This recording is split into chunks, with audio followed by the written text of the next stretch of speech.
Intervención del abogado Antonio Arias, líder de la Coordinadora Provincial del Guayas.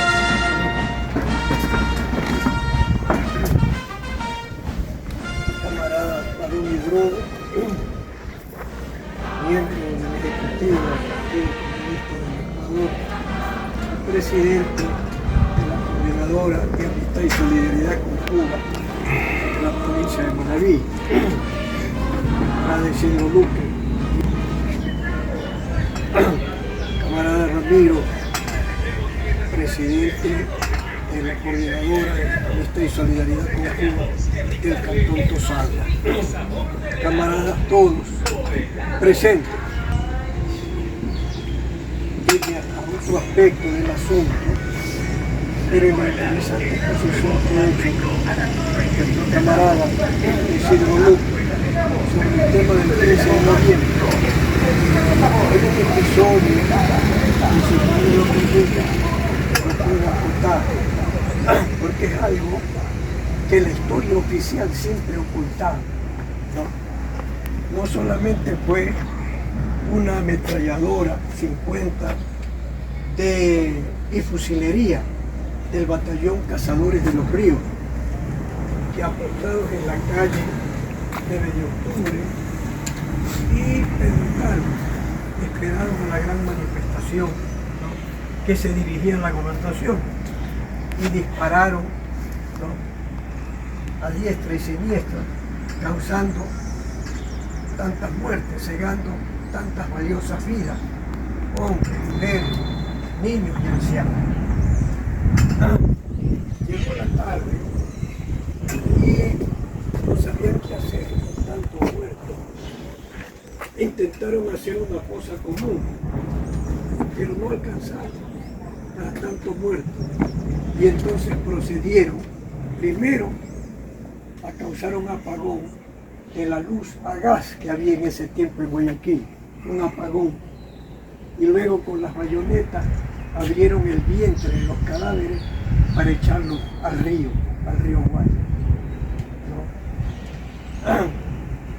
Eso fue visto por mucha gente desde sus casas, escondidos, ¿no? Testigos presenciales. A partir del año 1923, el 15 de noviembre, los familiares de los desaparecidos, porque hubo un control de una cierta cantidad de asesinados, pero la mayoría eran desaparecidos, ¿no? Eran los que estaban al fondo del río, con el vientre abierto, no flotaba el cadáver, al fondo del río. A partir del año 1923, los deudos de los fallecidos llegaban hasta las orillas del río, justo donde fue la masacre, saliendo la calle 9 de octubre, llega hasta el malecón. Y cogían, había cualquier cantidad en la orilla del río, poquitos de balsa, y le ponían una cruz en un extremo y una vela en el otro extremo, y le encendían y la soltaban, ¿no? Y la corriente se llevaba, dando un espectáculo realmente doloroso, ¿no?, de ese genocidio que se cometió. Ese espectáculo, ¿no?, fue recogido por un literato de filiación comunista que ustedes deben conocer, Joaquín Gallegos Lara. Solo un comunista podía haber denunciado semejante crimen, ¿no? Los periódicos de la época lo callaron, y los que sacaban, como decía el guante, lo cercenaban, ¿no?, en la parte pertinente. Entonces Joaquín Gallegos Lara llamó a su novela, que es una historia novelada, una novela histórica del 15 de noviembre, revelando este horroroso crimen que se cometió contra el pueblo trabajador, ¿no? ¿Cómo se llama esa novela? Las cruces sobre el agua. En muchos años, esto se ocultó en la historia oficial. Ya se ha llegado a conocer a fuerza de la denuncia de la misma clase obrera y de intelectuales como Joaquín Gallegos Lara. Bien, compañero, con esa acotación que me ha permitido hacerlo el camarada, yo quiero referirme específicamente a las tareas de solidaridad que tenemos con la hermana República Socialista de Cuba, con quien tenemos lazos históricos a los que he hecho referencia el camarada Barón Hidrobo. Esto es un afiche que hicimos en Guayaquil. Lo hizo una niña de 11 años, pero le ha dado la vuelta al mundo. ¿Y es tu nieta? Es mi nieta.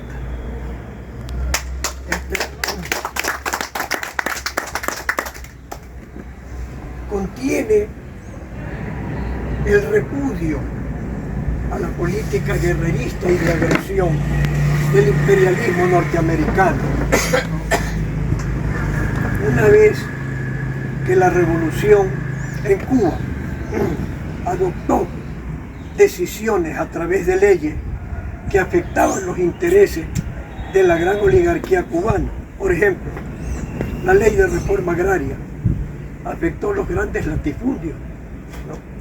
La ley de reforma urbana afectó las propiedades que tenía esa oligarquía, ¿no? En las ciudades, grandes hoteles, grandes mansiones, como también la ley de nacionalización de las empresas extranjeras, específicamente norteamericanas. Entonces comenzó la respuesta del imperialismo. Una de esas es precisamente a la que se refirió también Barón, la invasión a Bahía de Cochino o Playa Girón. Eso fue en 1962. Y un año después, en 1963, tal fue el encono que tenía el imperialismo, porque por primera vez en la historia del derecho internacional, los mercenarios capturados en Playa Girón, ¿no?, fueron devueltos a los Estados Unidos, fueron capturados como prisioneros de guerra, pero fueron devueltos al imperialismo contra el pago de indemnizaciones, ¿no?, por los perjuicios causados, ¿no?, por el bombardeo que respaldaba la invasión que se hizo por mar, pero que recibió la respuesta de un pueblo en armas, ¿no?, dirigido por sus comandantes Fidel Castro, el Che Guevara, Camilo Cienfuegos, que hace pocos días también celebramos su memoria. Entonces, desde entonces arranca, al año siguiente hubo la crisis de los misiles, recuerden ustedes, ¿no? Y solo el respaldo de la Unión Soviética, el apoyo de la Unión Soviética a Cuba, detuvo el ataque, ¿no?, ya a mayor escala de los Estados Unidos, la famosa crisis de los misiles. Pero esa política guerrerista y regresión del imperialismo se ha mantenido durante 60 años contra el pueblo de Cuba. Pero ¿cómo?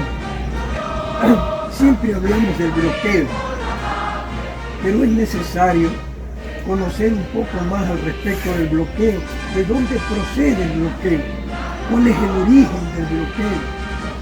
El bloqueo nace en una ley aprobada por el Senado norteamericano, ¿no?, y que lleva el nombre del senador Helms Burton, que es el que la presentó, ¿no? Y con esa ley miserable, los Estados Unidos, ¿no?, mantiene bloqueada a nivel financiero, económico, en fin, al hermano pueblo de Cuba, que se ha sostenido también con el respaldo solidario del sistema socialista. Los problemas se han agudizado después del derrumbe de la Unión Soviética. Ha continuado la amistad de Rusia con Cuba, ¿no? Llegan continuamente los barcos cisternas de petróleo, como también lo ha hecho Venezuela, pero a veces los barcos no llegan a la fecha indicada. Y la mayor parte del sistema de generación eléctrica en Cuba es a diésel.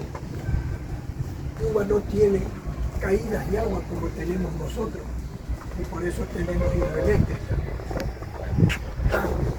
Pero Cuba, la mayor parte de la generación eléctrica es diésel. Por eso vienen estos problemas, ¿no?, que agravan de por sí la dura situación causada por el bloqueo.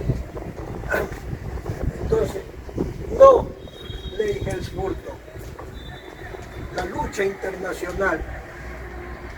Existe la internacional de solidaridad con Cuba y las causas justas, que el año pasado, cuando estuvimos con Barón en el 10º Congreso de los Comités de Defensa de la Revolución, pudimos asistir a una sesión de ese organismo internacional, donde se resolvió una tarea que era recoger 1 millón de firmas, ¿no?, para ser adjuntada a una carta dirigida al presidente de los Estados Unidos, que está terminando su periodo presidencial, ¿no?, en la que se exigían 3 cosas. Primero, que se borre a Cuba de la lista de países patrocinadores del terrorismo. Segundo, la derogatoria de esta ley. Con la derogatoria de esta ley, el efecto jurídico es el cese del bloqueo, ¿no? Ese es el fondo de este asunto. Y tercero, el reintegro de la isla de Guantánamo a la soberanía territorial de Cuba. La isla de Guantánamo actualmente es una base naval, ¿sí?, y también es un campo de concentración donde se tortura a los presos políticos del Medio Oriente. Bien, compañeros, esa tarea la cumplimos, ¿no? Pero ¿por qué razón? Teniendo Cuba el respaldo mundial, en estos días acabamos de ver en los medios de comunicación social que en la última asamblea de la Organización de Naciones Unidas, una vez más constó como punto específico del orden del día el asunto del bloqueo contra Cuba, y sometido a votación la gran mayoría, la absoluta mayoría, en contra del bloqueo. Y los que se mantienen en esa posición son los propios Estados Unidos e Israel, su acólito. Ya ni siquiera Inglaterra vota con ellos.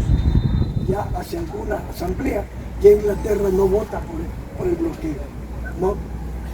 Entonces, habiendo esta resolución de las Naciones Unidas, la pregunta es ¿por qué no se cumple? ¿Por qué no se cumple?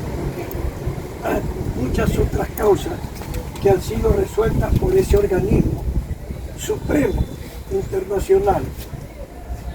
Se ha resuelto su ejecución en la Corte Internacional de La Haya. Pero ¿por qué no se puede llevar a los Estados Unidos al banquillo de los acusados en la Corte Nacional de La Haya, como se llevó a los fascistas alemanes en el juicio de Nuremberg? ¿Por qué? Simplemente porque los Estados Unidos, que ha tenido siempre gobiernos gangsteriles, ¿no?, de lo que más sabe es de la mañosería, y no es suscriptor del Convenio Internacional de la Corte de La Haya, ¿no? Por esa razón no se puede ejecutar, ¿no?, a ese nivel la resolución de la ONU. Entonces, los organismos de solidaridad internacional tienen que recurrir a este otro tipo de iniciativas solidarias, como el asunto del 1 millón de firmas. Bien, Cuba, compañeros, en este momento está atravesando momentos muy duros, porque sobre el bloqueo, sobre la crisis energética, han sobrevenido también dos terremotos y el tifón. Entonces, condiciones más difíciles de vida se está manifestando la solidaridad internacional, etc. Entonces nosotros no podemos sustraernos a esta tarea, ¿no?, solidaria, que es una herencia histórica, como se ha dicho aquí por el camarada Barón, el camarada posible nunca. Para nosotros es una herencia histórica, una de las más hermosas tradiciones de solidaridad.